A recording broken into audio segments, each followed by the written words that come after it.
30 வருடமா அந்த தியான மையம் இருக்கு. 31வது வருடத்துல போறோம்.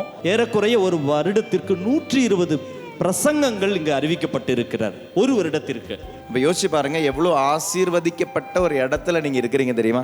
உங்களுக்கு இப்படி ஒரு தியான மையங்கள், எவ்வளோ பெரிய வாய்ப்பு பாருங்களேன். ஆனால் அந்த வாய்ப்பை பயன்படுத்தாதவங்களை பார்க்கும்போது உண்மையாக ரொம்ப வருத்தமாக இருக்கும், ரொம்ப வருத்தமாக இருக்கும். இவ்வளோ வாய்ப்பு இருந்தும் பயன்படுத்தாதவங்க இன்னும் எத்தனையோ பேர் இருக்காங்க. சென்னையில் எத்தனை லட்சக்கணக்கான கிறிஸ்தவங்க இருக்கிறாங்க, எத்தனை லட்சக்கணக்கானவங்க இருக்கிறாங்க. ஆனால் எத்தனை பேர் அதை பயன்படுத்துகிறாங்க பாருங்க. எல்லா வெள்ளிக்கிழமையும் இங்கே தியானம் இருக்கு.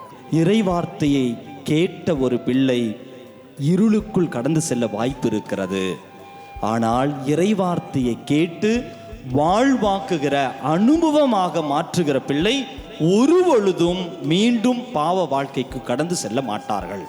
அந்த ஒவ்வொரு இறை வார்த்தையும் நம் வாழ்வில் மாற்றங்களை வருவித்துக் கொண்டிருக்குமே தவிர ஒரு பொழுதும் பாவத்திற்கும் பாவ வாழ்க்கைக்கும் திரும்பி செல்லவே முடியாது.